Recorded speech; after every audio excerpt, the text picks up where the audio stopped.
Hello and welcome to another episode of the Hockey Hub Podcast. So glad you could join us. Adam Pellerin and Andy Brickley here with you as we talk Boston Bruins hockey.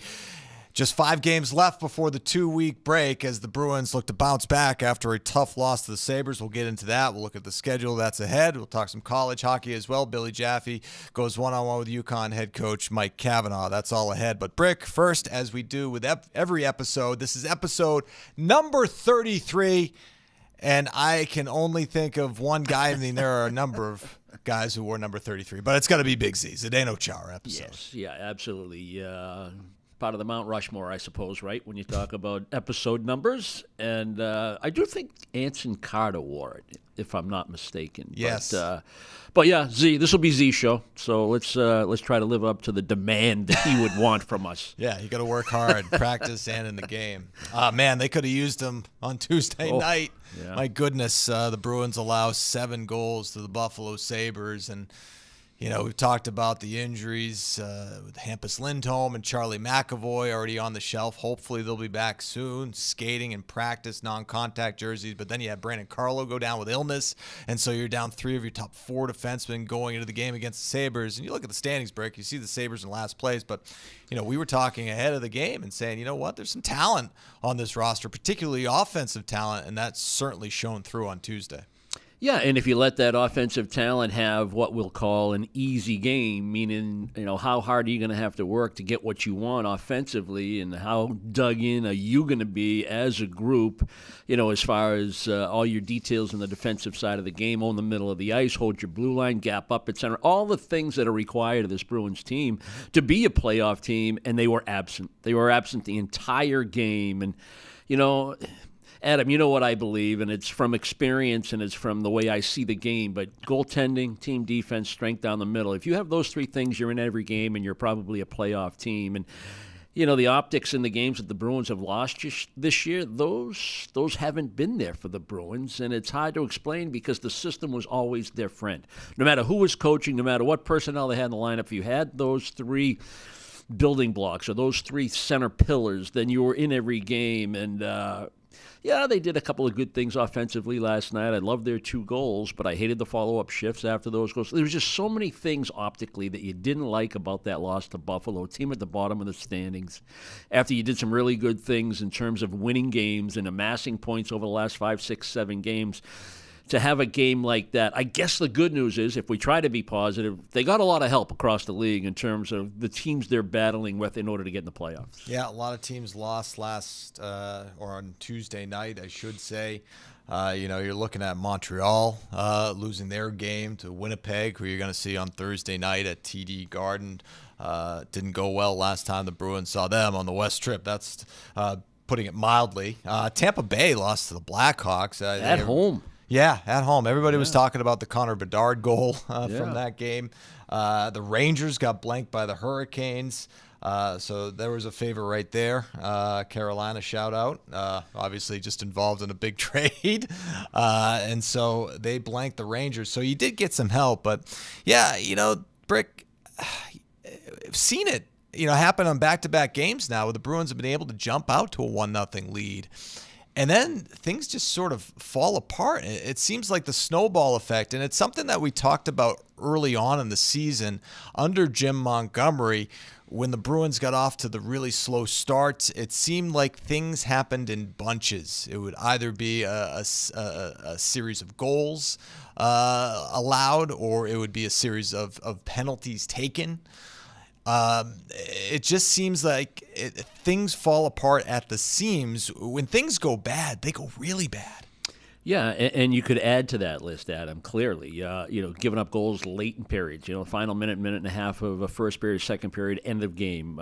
Giving up goals with the other goaltenders, the other team's goaltender pulled. We saw, a horrible situation like that in Ottawa, a game the Bruins should have secured 2 points. They only get 1 because they lose in the shutout because they couldn't get the job done in the final 3 minutes with Ottawa's goaltender pulled. So, you know, you think about the Bruins, and after last night's game, after the game Tuesday in Buffalo, you know, you start to think as a fan, as an analyst, you know, or even as management, you know, when you start thinking about the 2 paths that Cam Neely laid out, you know, several weeks ago, what's going to happen by the deadline, and the numbers that bother you are the negative goal differential overall. Generally, playoff teams are a positive goal differential. The things we're talking about now, the poor shifts after you score a goal and allow a team to come right back at you. The collapses, if you want to use that word, it's a little strong, but giving up goals late in periods, late in games. Their road record, their special teams, and the absence of those three building blocks that we talked about earlier, it makes you think, is this a playoff team? You pointed out the absence of their top two defensemen, three defensemen last Tuesday night in Buffalo. And what kind of team can you be? Well, they've shown the Bruins fans that they can win games in those players' absence. And even with those guys in the lineup, there's been losses where the optics weren't very good, even with those guys on the back end, games that you didn't play well, and that lack of consistency. But they've also gone on runs, 3, 4, 5, 6, 7 games where they're banking points to put themselves in a position.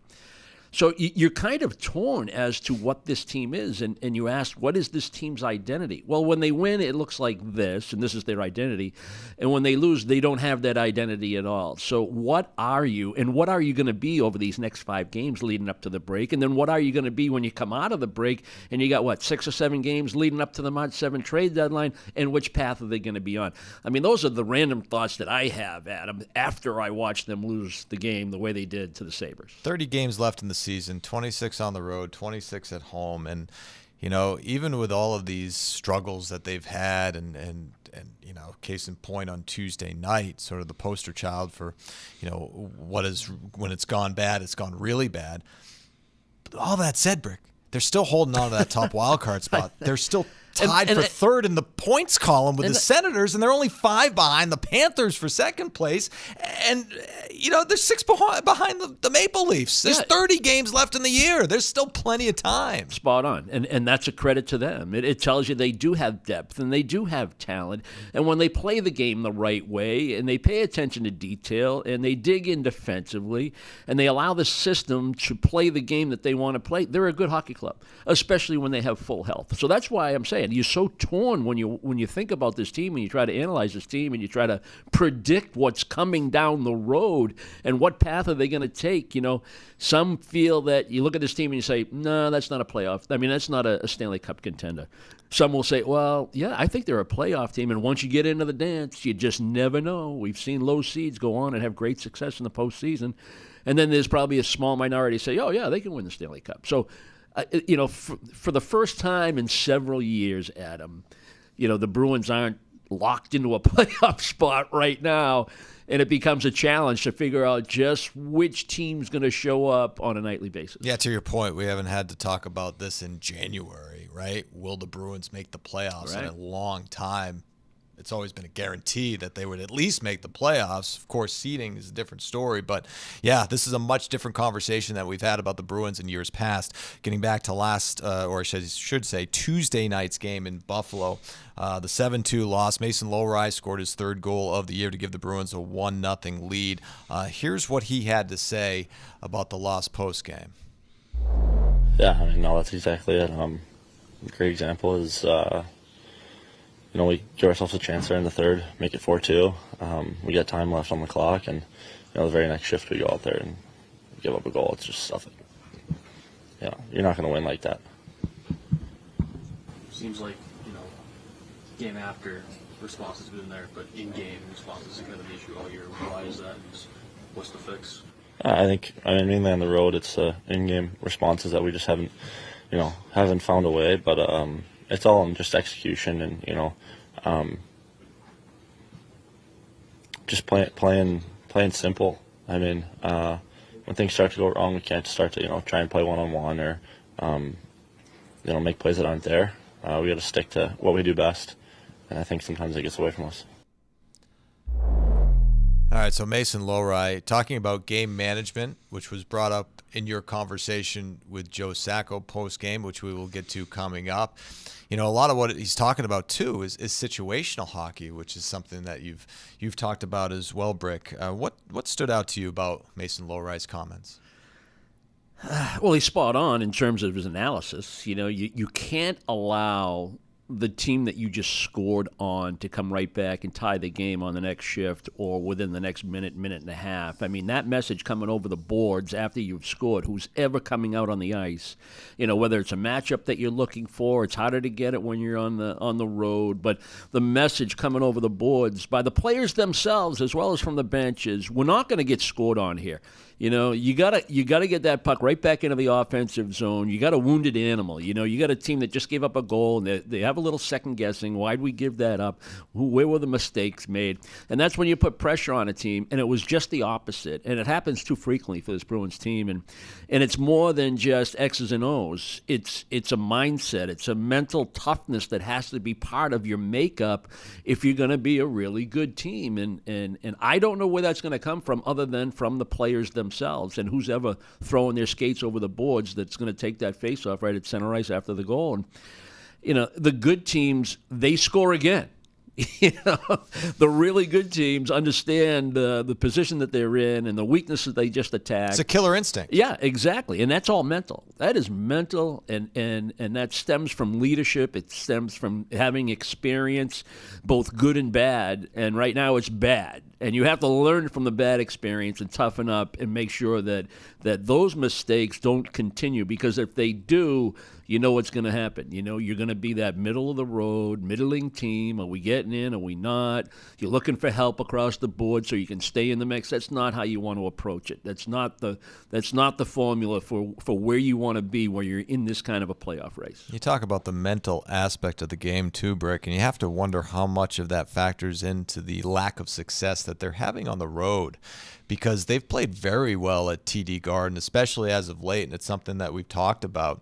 10-1-1 over their last 12 games, and mixed in there are some really good opponents. And I know the Avalanche had traded Mikko Rantanen, and they just got Martin Nichas, but I mean, still, Nathan McKinnon's on the roster, Cale Makar's on the roster, and that's a good Avalanche team that you beat at home just the game before at TD Garden. And not only that, Brick, but some of the games that they've won, they've shown they've been resilient. They've been able to come back. They've trailed going into the third period, and they've been able to come back and win some of those games at home. On the road is a much different story, and this was one of the things that I had the opportunity to tell this part of the Bruins road story during the game last night. It hit during the game that I did. Just a couple of numbers that stood out in terms of the home road splits. At home, the Bruins are 5th in the NHL in goals allowed. They're 7th in the NHL in the penalty kill. Those are numbers at home. On the road, they're dead last in goals allowed, and they're 31st on the penalty kill. And the record reflects that, Brick. Overall, 9-14-3 on the road. They're now 1-7-2 in their last 10 games, and I believe it's 3-8-2 over their last 13. And the last 2 games, they've jumped out to leads, as we talked about off the top. In New Jersey, a 1-0 lead on a Morgan Geekie goal. Great job by that line. Pavel Zacha making a great defensive play. David Pastrnak with a pass to Geekie. Those two have hooked up quite a bit in the month of January, to say the least. But then it falls apart. And then the 1-0 lead on the Mason Lohrei goal. And then you see the quick response by the Sabres to tie it at 1, and then the tough second period. Second periods on the road have been really tough for the Bruins. That's contributed to a lot of the lack of success. Joe Sacco had talked about it, Brick. He had said that he thinks it's a mentality that you have to have. What's your take on some of the struggles on the road? Because honestly, nobody can seem to sort of pinpoint exactly what it is. Yeah, it's because it's a variety of things. So you look for the common threads, and the way I see it, Adam, is sometimes it's schedule and sometimes it's roster composition, and you're just going to lose to a better team. But that is not making excuses. It's just the same for everybody across the league when you try to explain losses and road losses. But for me, it's they can't handle the pressure of when a team starts to push back, when a team starts to get to their game, especially in second periods with the long change and how you try to play your game and when you change and how you allow teams to dominate the neutral zone for whatever reason. And then all of a sudden, if you're losing the battle at center ice, what do? You back off the blue line. And you invite the opposing team into your zone. And it's just the pressure of playing on the road, the pressure of the crowd, the pressure of the momentum swings, the pressure of playing a full 60 minutes. And then when you combine that, when you get away from what makes you a good team, and that's the defensive structure, and understanding that, a boring game is okay on the road. And to frustrate a team that likes to play fun and fast, that is part of the formula for winning on the road. And it seems like the Bruins, at times, when they get away from that formula, it's like you don't understand as a group. You don't understand that this is the way you have to play. And again, that goes back to how mentally tough you can be. And, there's some nights you look and you say, wow, the Bruins played slow. Oh, wow, the Bruins didn't play very smart tonight. And it's because they just get away from what wins. And that's, owning the middle of the ice and forcing teams to have to, go through layers defensively. That's a term we like to use. We used it a lot in years past. We're not using it as much this year because it hasn't existed. Some teams have had, free reign in the offensive zone because the Bruins, I think I heard one of your interviews in Tuesday night in Buffalo where we're not closing fast enough on, the Sabres in our defensive end. And that's a problem, too, when they get on the road. So until they have stronger group mentality, stronger group leadership, stronger group understanding of it has to be defense. Everybody wants to play fast and fun. Everybody wants to score goals. Everybody wants to be up ice. Everybody wants to play with the puck. But ultimately, it's how you play without it that will determine how many wins you're going to get when you're on the road. Yep, another tough loss for the Bruins on the road. But, we were in Buffalo, Brick, and the Bruins' loss on Tuesday night was nothing compared to what the football team suffered on Sunday. And I thought we were going to, I had a good feeling about the Bills over the Chiefs. I thought, this is finally the year. This is finally the year that the Bills are going to, get over that hump and that it'll be a Bills-Eagles Super Bowl. And, I thought for sure, and we talked about it, I thought that Josh Allen got that first down. Now, what did you think on that play? I thought he got it too. Yeah. I was disappointed because I wanted the Bills to win, and that's not because I hate the Chiefs. I appreciate good football. I appreciate good football teams. I appreciate good football players, and the Chiefs certainly have their share, and they win a ton of games. And here they go again, chance for the three-peat. And I know Patriots fans hate that. They hate to have this dynasty here from New England challenged by these Chiefs. But I was pulling for the Bills not because of those reasons, because I would like to see some success for that Bills franchise. And I love their quarterback. And I was hoping that that town could use a little love, don't you think? Yeah. The Sabres haven't been in the playoffs in how many years? It's been a long time. 13, something like that. Mm-hmm. So I think it's a great market. We love going to Buffalo. We think it's a great hockey market, yep. and people come down from the Toronto area to watch a lot of games. Affordable relative to going to games in, in Toronto. But no, they just love their hockey, and you want to see some success, and you know what they've been through, and the players that they've discarded that if they still had, what would they look like today? And that's a discussion for another time. But sure. But getting back to the Bills, I was pulling for them. I thought he got to the first down. It looked like one, and I don't know football refereeing, but it looked like one referee signaling a first down. They were running like this. They were running like well, this. the other official was going to mark it somewhere else. So I don't know. Yeah. When I get into discussions with my group of friends, it's like, there's a lot of gambling on that. There's a lot of gambling sponsors, and it just raises all kinds of questions when you see calls that are so controversial. But love a good conspiracy theory. Yeah, exactly. But I think I would have liked to see the Bills. finish that game a little differently. Yeah, well, not only that, Brick, but I thought we were going to go into Buffalo, a lively city of Buffalo, right? Like I thought Monday night we get in there Monday, we're going to have a good time in Buffalo. People celebrating, and I mean, I'll get the backdraft of a celebration. I'm not. I walked into the tap house, right across the street from the hotel, and I think the entire evening that I was there, and I went home early. I think maybe maximum occupied maybe 5 people. Oh wow, yeah, right, yep. And 2 of them were from Boston. Yeah, a lot of people chose to drown their sorrows at home, and I thought that Tuesday night, we'd probably have some Bills players in the building in honor of the team. Right, Crowd would be it would be great, but no, not the case. And so it was a tough loss for the Bills, and you know what's going to happen now? Yeah, all the focus is going to shift to the Sabres. Yeah. Now, I don't know if that's good or bad, for the Sabres, and what are they going to do coming up to the Four Nations and the trading deadline, because they're out of it. Yeah. As well as they played against the Bruins, there's just too much ground to make up and too many teams to climb over. And, are they sellers? What do they want to do? What's their business plan? What are they going to do? Because that's the entire focus, right? Bills and Sabres, and that's it. Now the Bills are done, it's all Sabres. Yep, all the focus is on them, right? And then the Bisons, the AAA hockey team. That's right. Baseball team. Yeah, you're a baseball guy. Yeah. Hey, but our guy, Judd Surratt, who, I talked about the Bills-Chiefs game with him on the Tuesday edition of the Hockey Up podcast. But during the game broadcast on Tuesday night, couldn't help himself. Goal number 7. The touchdown that Buffalo needed in Kansas City. Woo! Judd, you are viral, my friend. That was picked up by national outlets, and everybody's talking about Judd's the touchdown that the Bills needed comment.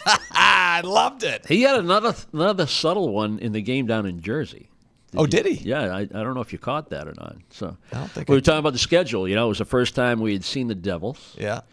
And we were going back to New Jersey, I think, at least one more time, correct? Yeah, so actually Buffalo and New Jersey. Yeah, so he said, we'll be back here in April. Hello, Leos, he said. Oh, yeah.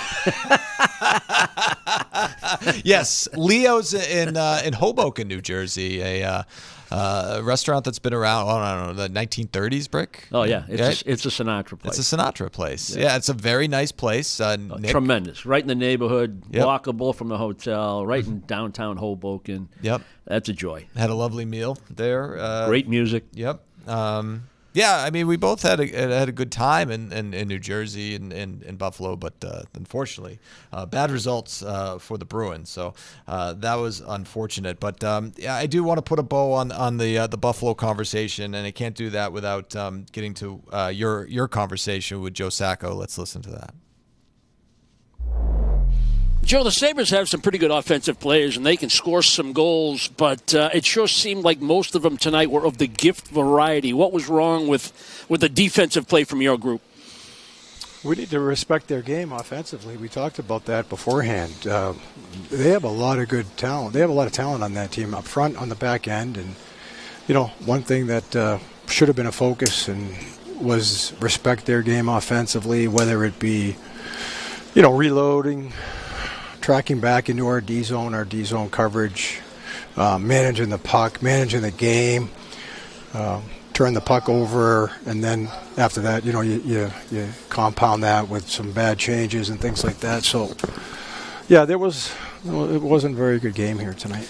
I would add to that, too, that was a little an issue, certainly, was when you scored your goals, that first shift after you scored, it turned out to be a negative sequence because they came right back with one of their own. What has to be the mindset in that situation? Well, establish a forecheck. Hang on to the puck in the offensive zone. Make them defend. Manage the game the right way. It's 4. We make it 4-2 there. And then the next shift, right, we have the puck in the neutral zone. We don't get it behind. We turn it over. We have a D that's getting caught up ice. trying to join, and they go down, they split the D, and they score. So that's part of the game management, I think, that we have to do a better job with. Yeah, and lastly, this game could be humbling. It would seem like it was one of those games tonight after you take care of business over the last 5, 6, 7 games. You're taking care of business at home. How do you bounce back from this one? Well, like we always do. I think that the group has responded for the most part this year when we've had a game like this. And, we're back home again and against one of the better teams in the league coming up. That the game will certainly grab our attention. Thanks, Joe. Okay. All right, so that's your conversation with Joe Sacco, Brick, talking about the bounce-back opportunity. We'll look ahead to the schedule in a second. But first, you're watching the Hockey Hub. And if you like what you hear, make sure to like and subscribe to the show. Hockey Hub can be found on YouTube, Spotify, Apple Podcasts, Amazon Music, and wherever else podcasts are found. Adam Pellerin, Andy Brickley here with you for episode number 33 of the Hockey Hub. The Bruins coming off a 7-2 loss to the Buffalo Sabres on Tuesday night. Tough one to say the least. Road struggles continue. But now we look ahead, Brick. We look ahead to the final 5 games before the Four Nations tournament. And the good news, based on what we were talking about in terms of home road splits, is that 4 of the next 5 games are on home ice. And that starts tonight against the Winnipeg Jets. You got the Rangers on Saturday. Tuesday at home against the Wild, who are without Kirill Kaprizov, who's going to be on the shelf for a month. So you catch a break there. Back-to-back, you got the Rangers again on Wednesday night, and then on February 8th, which is a week from Saturday, you got the Golden Knights at home. They're in a battle with the Edmonton Oilers in the Pacific Division. So, Brick, just sort of high level, your take on the next 5. Crucial, critical. I got my fingers crossed that the Bruins get healthier. They need to get better on the back end.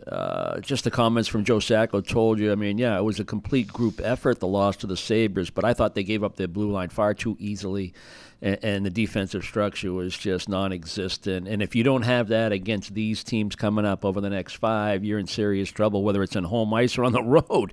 So that's just big picture number 1. 3 Western teams, you get a pretty good idea. The West is pretty strong when you start talking about Vegas, Minnesota, certainly Winnipeg.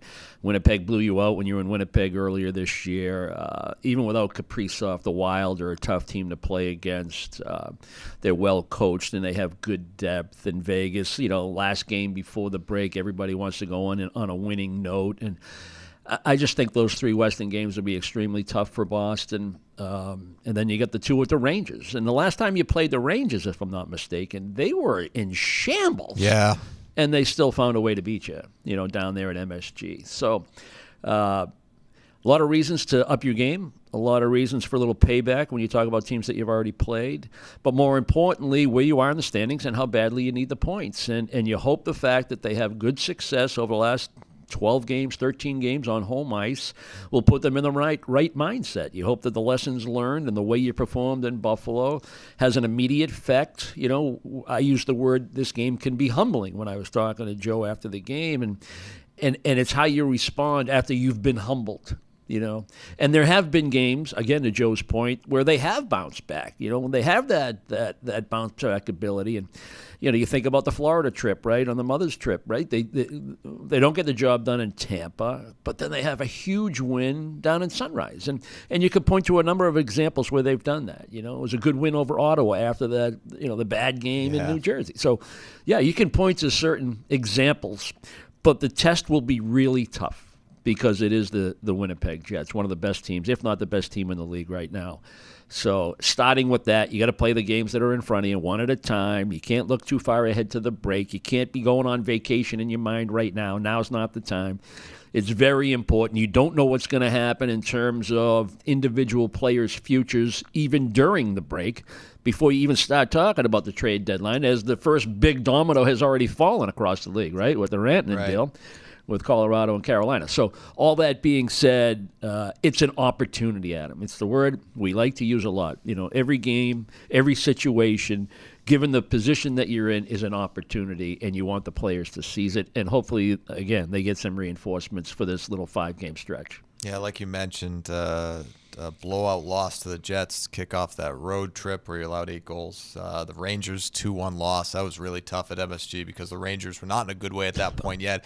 Plenty of opportunities in that game, not able to capitalize.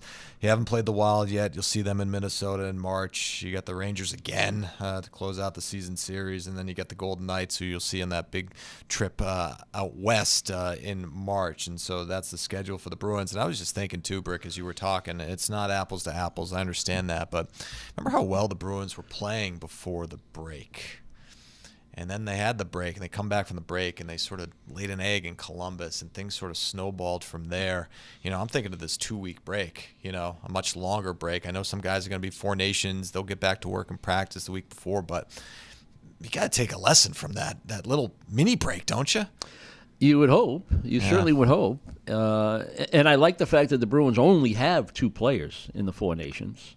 There are some teams that have 6 or 7, and you think about the workload on those players, not only through the 4 Nations, but then immediately thereafter. Well, they do have the four players in the 4 Nations. They should Swayman, McAvoy, Marchand, and Lindholm. Oh, yeah, that's right. I forgot about. I was just thinking Marchand and McAvoy because of the commercial I see. Yeah, right, exactly. Yeah, the other bad, 2 guys aren't in there. My bad. Yeah.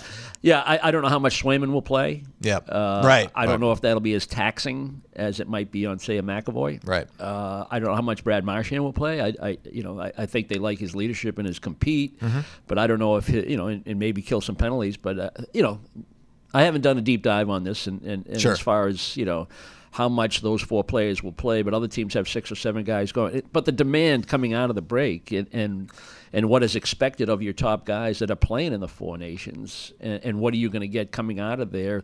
What do they have? 7 games leading up, or 6 games leading up to the March 7th trade deadline? Right. If things haven't happened already, if you think the Bruins are going to address their roster construction, but it seems like it's in the distance, but it is right around the corner. But really, as players, it's all about focusing on the next game. That's all it is. It sounds cliche-ish, but that's all it is for this team right now. It's not a 3-game segment. It's not a 5-game segment. It's a 1-game segment against the Winnipeg Jets. For more on the Bruins and the biggest trending news in the sports world, check out Boston Has Entered the Chat, hosted by George Bellecci and Travis Thomas, available on YouTube, Spotify, Apple Podcast, Amazon Music, and wherever else podcasts are found. Adam Pellerin and Andy Brickley here with you, episode number 33 of the Hockey Hub podcast. And, of course, we've enjoyed the Altcast as well, with Razor and Tukes and Patrice Bergeron, and you know what? They got another win because the last one was the game against the Ottawa Senators at TD Garden, and so they were able to enjoy that one. But we have a couple of snippets from that episode of Unobstructed Views, including some superstitions from David Krejci, who appeared on the show, involving tape. Did you ever change Krejci? Did you ever go white tape ever? He never would tape his stick because Matty. Oh, Matty! Did Matty ever go white tape for you? Throw you for a loop? I think Bergie, maybe he doesn't remember, but I'm sure he knows. My first, I think it took me. I scored a shootout goal, but it didn't count. But it took me 40-something games to get my first real NHL goal, and I think it was like 42 games, no goal. I had white sticks. So then I went 43rd game. I said, let's just change something up. So I went to black tape, and I scored 3. I scored my first NHL goal, and then I scored 2 games in a row. So I stuck with black ever since. Wow. So there you go. There's the superstition right there. Hey, whatever works, man. Did you have any superstitions? No. I had a routine on a game day. I think all players have some kind of routine, but no naps for you. No, I didn't. You were a sleep in the no-nap afternoon. guy. No, that wasn't part of my game plan. Yeah. So many of the players do now. All yeah, do, yeah. I think. And if you watch warm up on a regular basis, there's a structure to it as a team, but there's also a lot of individual time, and everybody has their own, whatever you want to call them. Some say superstition, some say routine, whatever it is to get you ready to play the game. And I was certainly part of that. I mean, I think all players have some routine that they go to, and I did. There were certain things I wanted to do in warm-up and certain things that I would want to skip in warm-up, and that's what I did in order to get ready to play. But no, like speaking of tape and sticks, there was a time when I used, heel to toe, full tape job on the blade of the stick, but that didn't last very long. I didn't like it. I liked just a couple of strands right in the middle of my curve, and I had a toe hook for a blade that was probably illegal. I don't think I ever really measured it, but the tape would conceal that. It would give a different, optical illusion, as they say, and I would never get challenged that my curve was illegal. So I just like a couple of strands. I remember hearing the stories about Bobby Orr when he just had that one strand of tape on his blade, and somebody once told me the only reason he had a strand of tape was he thought it was illegal to not have tape on the blade. Because years later he went with no tape, and and the way he handled the puck. And then you saw a guy like Nifty, Ricky Middleton.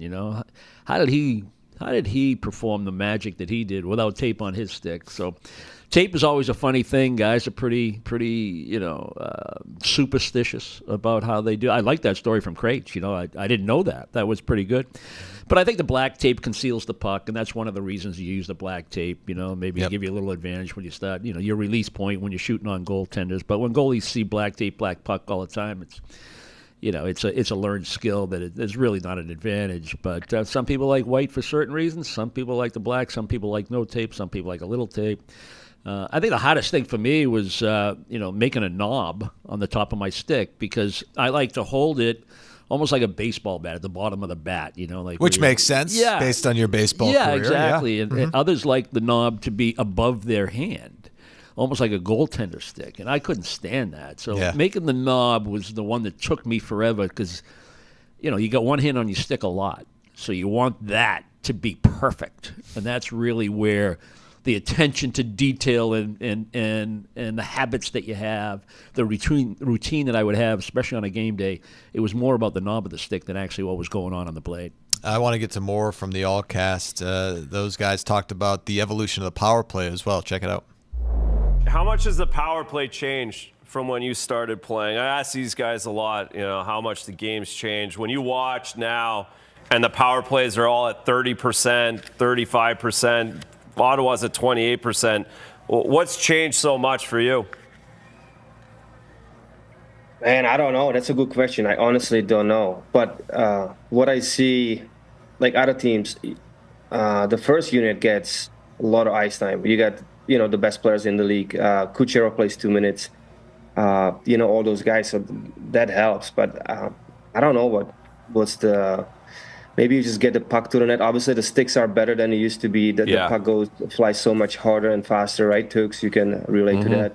Absolutely. Sure and I don't know if the guys are more skilled. I don't know. I think part of it is probably like, if you had like maybe one or two like real threats previously, now there's going to be like five of them. I was going to say that. I feel like the setups now, the way that the power plays are operating is like everyone's an option and a threat to score. So then like on the penalty kill, it's like, okay, like pick your poison. Who do you take? Who's more dangerous? But then there's always still an option available. And I feel that's changed a lot since me and Krejci. Krejci, he's older, so he's played for longer. But since we started playing. But no, you're right. Like everyone's obviously Pasta. He's other than Pasta, everybody else is weapon as well, right? Like maybe the sticks too, and they're just better sticks. You can get it off your stick pretty quickly. One timer, everybody's getting better. One timer, everybody's practicing more. All right, so that's David Krejci on the evolution of the power play, talking to Patrice Bergeron, Tuukka Rask, and Andrew Raycroft. There's a lot more skill in the game, right? And that's some of the things they were talking about. I mean, that's probably the biggest factor, right? I think the rules changes has really helped the power plays. Yeah. And the reason I say that is it opens up so much more in terms of what you can do to get into the offensive zone from your own zone. Every power play starts with a faceoff in the offensive zone. What you can do or cannot do now in front of the net in order to defend. That used to be a war zone on a power play. Yeah. Somebody would stand in front of the net, took an absolute beating, and it was allowed. The cross checks and the face washes and the interference before the puck got there. And the skill level is higher. The talent level is more abundant. Equipment's better. The speed that they play with, so it's difficult to defend with a lot of speed. The entries should be easy given the speed you can generate with good execution through center ice. So you're in the offensive zone a lot more.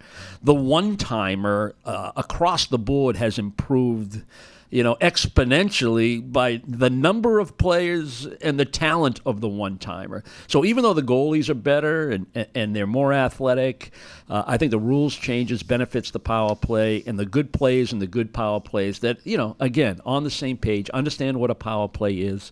But I think it's going to evolve even more because I think some of the really good penalty-killing teams are going to force some of the better power plays to add more and more wrinkles to how they get the puck to the scoring areas, and the coaches that can get out in front of that curve and how they change some of the little things that they're doing that are less predictable will be an impressive thing to keep an eye on as we move forward. Yeah, part of the evolution of the game. It's always interesting to see how things change over time and compare it to how it used to be back in the day. It's a good conversation between those guys on Unobstructed Views. Of course, our altcasts on NESN Plus and NESN 360. Now, point out that in 2011, when the Bruins won the Stanley Cup, speaking of power plays, not very good for the first 3 rounds. No. Just a little side note. Yeah, I believe that seeing it was those guys that we're talking about. Puck moving defenseman was part of the equation in the deadline. But anyway, want the latest on the Patriots in the NFL? Drake May needs help. And we discuss how he can get it quick on NESN's football podcast, Foxborough Rush, available on YouTube, Spotify, Apple, Amazon, and wherever else podcasts are found. All right, college hockey. Of course, it's getting closer to a couple of important dates. The Beanpots around the corner pretty soon. Before you know, when the calendar turns to March, you have Hockey East playoffs as well. So college hockey action is starting to heat up, and we have a great matchup, Hockey East matchup coming your way Friday at 7 on NESN Plus. UConn visits Providence as those two teams square off, and our own Billy Jaffe caught up with UConn Huskies head coach Mike Cavanaugh before the matchup. And fresh off a very big victory for his team last week in the Connecticut Ice Tourney. We'll discuss the name perhaps another time. Mike Cavanaugh from UConn. Congratulations on the victory, coach, for you, your team. We're going to get to that in a moment. Overall, 14-8-2. 7-6-2 in Hockey East, but lately, since the new year, no regulation losses. 6 out of 7 wins. What's been right for your team since the new year began? Well, I thought we ended the, first semester playing pretty well. Also, we, had back-to-back weekends versus Lowell and BC, and had a win and an overtime loss against BC, and a win and a 1-0 loss to Lowell. So I really liked the way we were playing going into the break, and we kind of picked up where we left off afterwards. We're getting solid goaltending and kind of scoring by committee. We have, I don't know if we have one specific line that does a lot of our scoring. I think it's just all 4 lines chipping in, and it's been fun group to coach. Well, one guy who put up a bunch of goals, 4 to be exact, in a game recently, Joey Muldowney. He's been bringing it lately. Hudson Shandor, your grad captain, he's been scoring for you. Ryan Tattle as well. So just going through the list of players on different lines, et cetera. What have those guys have been doing well, coach, for your team this season? Well, I think we skate well. We compete. We like to try our philosophy is try to pressure teams in all 3 zones. Wherever we're If you're in the defensive zone, let's pressure them and get the puck back. If it's in the neutral zone, let's pressure into forcing a turnover and try to ignite our transition game. And if it's in the offensive zone, let's pressure them to get a turnover on the forecheck. So that's kind of how we try to play in all three zones. And I think collectively as a group, we're playing 5-man connected hockey in a lot of areas, and it's been working for us lately. You know what else has been working for your team? As I went through some notes for it, the second periods. Your second periods have been excellent. What is it about the second period? You've outscored the opponent 26-15. Why? What's worked for you? What is it about the second period, Coach, that makes UConn dangerous there? I don't really have an answer for that, Billy. I just think that might be coincidental. I don't know. I'd like to think that we start well too. I'm hoping that we're not getting outscored too much in the first period, and you want to win your third period. So I don't really know why that would be the case. We try to play consistent throughout the whole game. I really don't have a great answer for you on that one. That's okay. Honesty is the best policy. Like that. Tell me about your goaltender. It looks like you got a couple of guys playing. You have from New Hampshire, Tyler Muslik has played more games than Caleb Tung, but where are you at with your goaltending? Tyler played both games last weekend in your tournament in Connecticut and was wonderful there. Yeah. Well, it's been funny because the two of them have only been healthy together for 2 weeks. The New Hampshire week and the Maine week was the only weekends that they've both been healthy, which has been crazy. So, Callum was out the first 6 weeks of the season, and Tyler was playing the majority of the games. And then Tyler got hurt in the second period of the BC game. And then Callum came back that week. So Callum took over. And then last week, Tyler played both games because Callum had the flu. He didn't practice all week last week. So it's been interesting from that standpoint, but I'm glad we have two good ones. Makes your decision, I guess, who to start almost easier. The fact that they have, I'm trying to find a silver lining for injuries and illness, and I know there isn't, but maybe it makes it a little bit easier at times. They're both very talented goaltenders. I think our goaltending coach, Vince Stiletti, does an incredible job with them because they're different. They have different styles.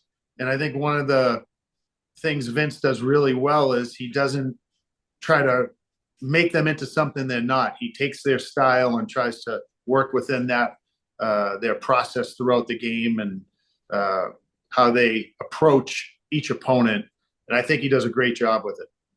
All right, Mike, well, you've mentioned your team depth. You've mentioned how you like to play. I'm going to ask you this. What would you like to see more of from your team heading into the last, we'll call it, couple of weeks of the season? And Hockey East is brutally tough, we know, every weekend.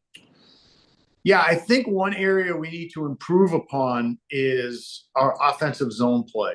I don't think that I call it establishing a running game, being able to have multiple shot shifts. And I don't believe we've been doing that as well lately. That's an area that, we have to continue to work on. And there's a lot of different factions that go into it. You have to get pucks from low to high to the point. Then the pucks have to get down to the net. And then you have to cover 3 sides of the net. So you're retrieving pucks. So there's just a lot of areas we need to improve on in our, I believe, in our offensive zone play. All right. Well, you're going to be playing a tough team. And as I said, no easy games in Hockey East the last couple of years. It's been brutally fun, but tough as well. On Nesson Plus, we've got you playing Providence College, a team that obviously well. A different style from them, especially neutral zone, perhaps in their forecheck. What do you expect for them, and what are you going to emphasize, Mike, for your team heading into this action? Well, whenever you're playing one of Nate Lehman's teams, they're going to come hard. They're going to be aggressive. They're going to forecheck, probably with 2 guys, I would imagine. On most times that we play them, they're always physical and good in their own zone. They don't beat themselves. They have typically very good special teams. So it's an opponent that like many of the other teams in our league, that you got to bring your A game. If you don't bring your A game, it's going to be a long night for you. All right, well, I'll wrap up with this question. The college hockey world, all college sports for that matter, are kind of crazy right now. Kids going all over the place, et cetera. Give us the state of UConn hockey as you see it right now, Mike? Well, obviously we're coming off a big weekend, a trophy that we were trying to get for a number of years, and we finally got over we had lost in the finals, 3 years in a row, and we finally got over that hump. So from that standpoint, I think our team is, playing pretty well and excited about where we are in the season. But I also understand there's a long way to go. We have 10 games left, and there's 2 against, there's 6 Hockey East teams right now in the top 10 in the pairwise. And we have 2 against Providence, who's 8, and we have Lowell, who's 9, and we have BU, who's 10, and we've got Maine, who's 5, and UMass, who's in the top 20. So they're all looking, right in front of us. So we still have a lot of work in front of us to do. Well, it's going to be fun to see what you and the Huskies are able to pull off. Always great catching up with you. Some awesome stuff. We look forward to having you on NESN this week. And again, it's Friday night on NESN Plus against Providence College. Mike, great to see you. Thanks for having me on, Billy. All right, so that's UConn visiting Providence Friday at 7 on NESN Plus. Bruins hockey tonight on NESN, Thursday night matchup. Last game of the month of January for the Bruins against the Winnipeg Jets. Judd Surratt and Andy Brickley on the call. Brick, always a pleasure. Well, I might have to put some money on the board tonight, seeing that I played for both of these teams. You did. Yeah. You just saw New Jersey as well. A brief time in Winnipeg. Time. But yeah, I did wear their jersey. All right. Looking forward to hearing you and Judd on the call tonight as the Bruins look to bounce back after the loss in Buffalo. We will see you next Tuesday on the next episode of the Hockey Hub podcast. Take care.